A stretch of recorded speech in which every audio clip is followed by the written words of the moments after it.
पहले तो टूरिस्ट का बहुत कम विजिट होता था। बच्चों को पढ़ने का रूम भी एक अच्छा सा नहीं था। हमारा बच्चे क्लास 8 तक पहले मिडिल स्कूल जाता था तो यहाँ से बाहर जाता था, तो अभी यहाँ पे कुछ उनको डॉक्यूमेंट्स जरूरत हो जाता था, हर चीज़ कुछ जरूरी हो जाता है, तो पहले लुमला जाना पड़ता था। लुमला 45 किलोमीटर्स पड़ते और तवांग 80 समथिंग पड़ते हैं ना। दूर जाके रेंट पे बैठ के पढ़ना बहुत तकलीफ होता था। पहले हमारा यहाँ पे ये सब वेस्ट मैनेजमेंट होने का था, कचरा जो क्या आता था कि लेके आता था, नदी में फेंक देता था पूरा।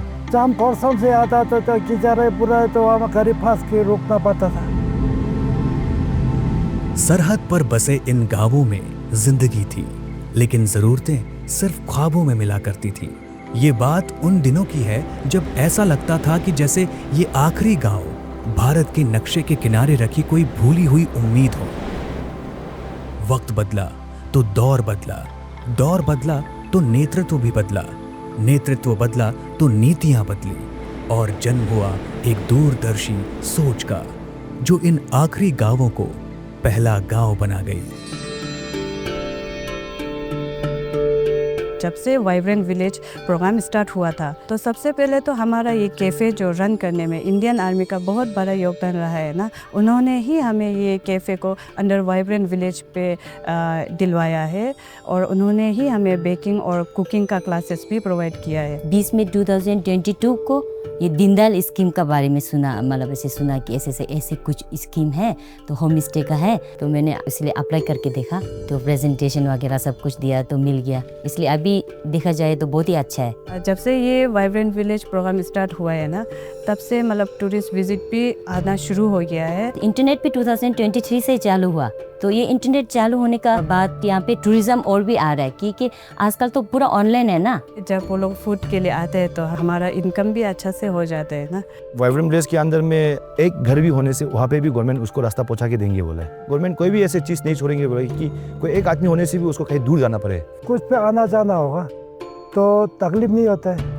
जैसे काचा रोड ऐसे तो उसमें तो अपना घर से फखर में आता तो तकलीफ होता है, पुटपुरी लोग जाने में तकलीफ होता है, जैसे बीमारी लेके जाने में तकलीफ होता है। अभी थोड़ा जो रास्ता ठीक है तो कोई भी अभी पुटपुरी हो, बीमार भी हो तो जाने में तो थोड़ा आराम लगता है, वही फर्क है। वाइब्रेंट विलेज प्रोग्राम आने के बाद ही बहुत मतलब चेंजेस देखने को मिला है, जैसे कि बहुत सारा मेडिकल कैंप्स भी यहाँ पे हुआ था। जब हमको यहाँ पे सब कुछ मिल रहा है तो हमको जाना क्यों है अलग जगह। अभी खास करके नंबर 1 में तो जब वाइब्रेंट हुआ है उसी के कारण से ही आपका ये सेकेंडरी स्कूल बना।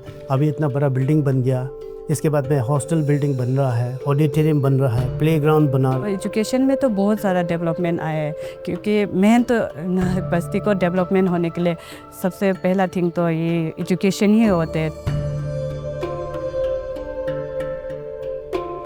वेस्ट बैंक है हमारे कैफ़े के बगल में ही है वेस्ट बैंक, जहाँ पे हमारा जिमीथांग के सारे वेस्ट को वहाँ पे जमा करके सेग्रीगेट करके रिसाइकल के लिए बेचने का प्लानिंग है। सरहदों पर बदलाव की नई इबारत लिखी जा रही है।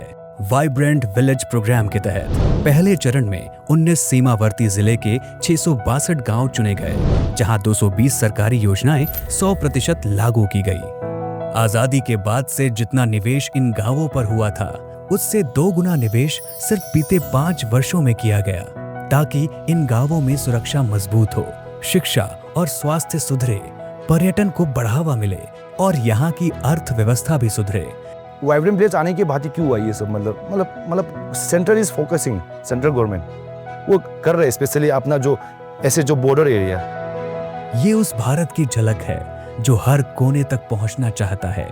जब सीमाएं मजबूत होती हैं तो देश मजबूत होता है, क्योंकि सशक्त गांवों में ही बसता है सशक्त भारत। और इसीलिए वाइब्रेंट विलेज प्रोग्राम देश की सीमाओं पर विश्वास की नींव बन रहा है।